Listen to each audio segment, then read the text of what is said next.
And hello fellow Taker Space Bandit here with another episode of World of Tanks, and today we are back in the German tier 10 heavy tank E-100.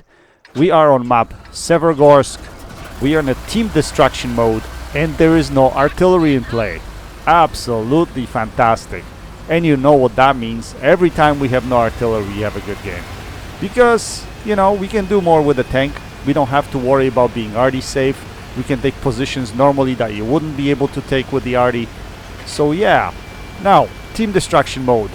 On big maps like this, normally you want to see some sort of a team spread. Part of the team going to one side, another part of the team going to the other side. The reason why is because on a big map, you can get easily flanked. Once the opposing team wins the flank, they can push over and create shooting lanes from different angles. And when that happens, your game is probably gonna be very, very short. So as you can see in our distribution right here, we have majority of tanks going towards east side of the map. We have only 3 heavy tanks going to the west side. And as a matter of fact, they only took the middle, so they didn't even go up the 1 and 2 lanes, which is going to be a problem. Now, for me being a heavy tank, heavily armored heavy tank with not much speed, I can't really relocate easily.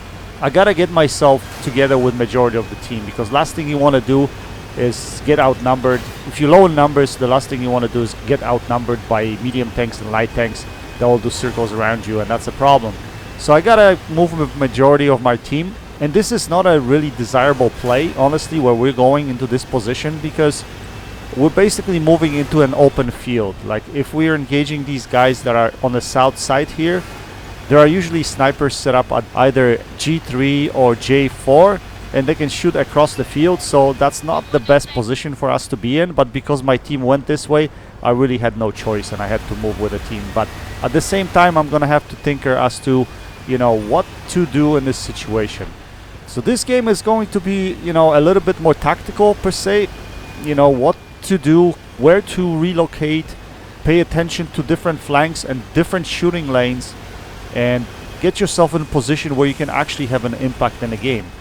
And E-100 is not a small tank. Actually, this play would probably work better with a little bit of a faster tank, something like T110E5 for instance, because it's a lot more flexible. That play would probably work a lot better, but it worked out pretty good in this situation, even though E-100 is bulky, big size, and can be easily targeted. Even if you're in a dip or a ravine somewhere, your top of the turret is still gonna be sticking out, so you gotta pay attention to that.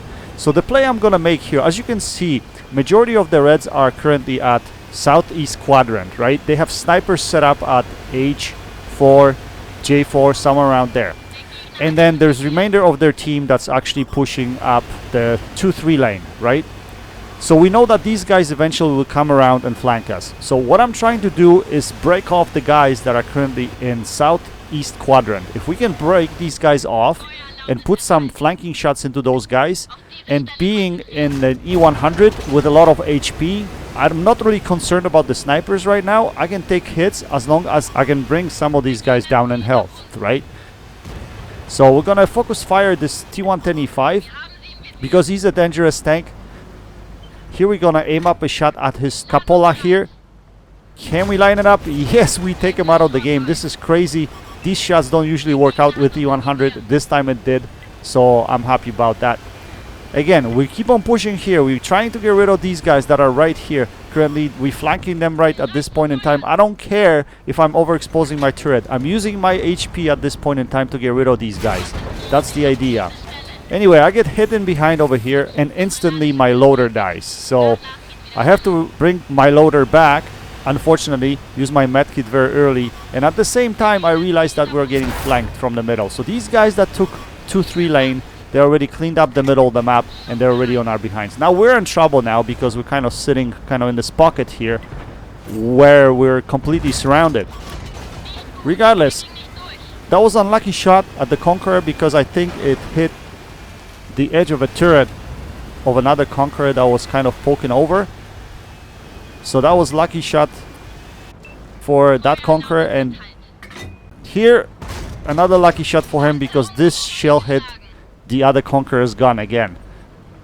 So 2 shots in a row. These guys are extremely lucky here because 2 times 800 alpha would have been 1600 already. This guy would be basically on a sliver at this point in time.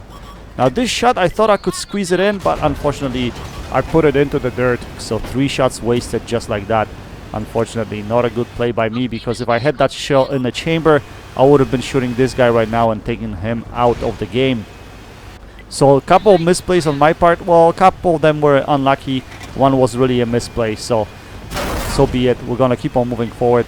This guy here, I didn't expect him to be there, but he's shooting HE. At this angle, he still gets me for about 200 HP, which is not desirable, but there's nothing I can do about it. I'm trying to look for shots at this Conqueror, but these guys are playing it smart. They're hiding behind buildings, and at the same time I get hit by this Indian Panzer. So at this point in time, I gotta make a play. I gotta figure out what to do over here. I cannot stay in this position. I know that there's a lever on my left hand side, but he is wary of the guys that are still in a dip over here that could fire at him at any point in time. So I'm gonna take this opportunity and I'm gonna try to push this Indian Panzer. But at the same time, I see this Conqueror sticking out, but I only see his drive wheel, and I really didn't want to shoot here because I didn't know whether I was just gonna draw a critical, but I managed to pen him on the top of a drive wheel there, which is a good result for me. We're gonna stay in this position a little bit to see if he overexposes again. If we can get him down in health, that would be desirable. At the same time, I really want to push this medium tank over here. I think it's an Indian Panzer. He sees me coming, so we're gonna find this opening here between the building and the hill, and we put a shell into him. At the same time now, I'm worried about this lever behind me because I don't know what he's doing, but I decided to push over here, engage these guys that are below me in that ravine.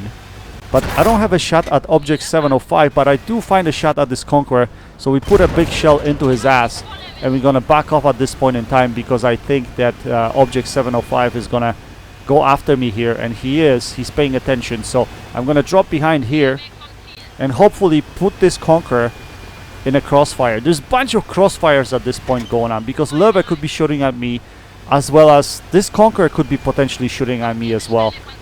But we have him in a crossfire as well because we have our Object 279 over there that could be putting shells into him. Anyway, we put a shell into this Conqueror. We take him out of the game. At the same time, I've noticed that the Object 705 is pushing me. So I try to angle here, but he hits me. Unfortunately, our Object 279 is not paying attention to this situation here.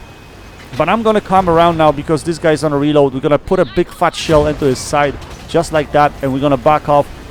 At the same time, I'm hoping that my Object 279 is gonna help me in this situation. Object 705 fires, so we're gonna come around here and we're gonna try to put another shell into him. Can we do that? Yes, we put another shell into him. Unfortunately, we get hit by the Conqueror from across on the other side, and we're just on a sliver right now. So in survival mode, and at this point right now, we have a problem. Most of our team is dead. This Löwe is paying attention to us. We're going to try to line up a shot at him. Can we take him out? Yes, we can take him out. Why he tracks us? Can we repair in time before this object puts a shell into us? I know he has no gun depression, but unfortunately, he puts a shell into us and he takes us out of the game.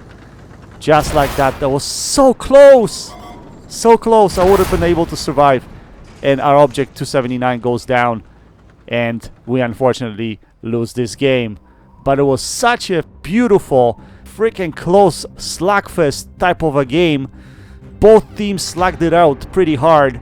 And, you know, we fought really hard, tried to pull back and win this game for the team. Unfortunately, it wasn't meant to be. But fantastic game, nevertheless. If not for those 2 shots or 3 shots that I messed up, then maybe the outcome would have been different. And this could have been an ace. But still, quite a fantastic game for an E-100. We managed to put up 6.8k damage with 510 assisted damage. We managed to get Class 1 Mastery, High Caliber Medal, Sniper Medal. Yeah, spectacular game. We finished on top of the team with 851 base XP because basically it was a loss, right? Still very reasonable game for this tank. We fired 14 shells, we had 13 direct hits and 11 penetrations. Anyway guys, I hope you enjoyed this video. Happy Easter to those that celebrate, to those that don't. Happy long weekend. That's it for today. Stay safe Until next time, happy tanking, Space Bandit, checking out.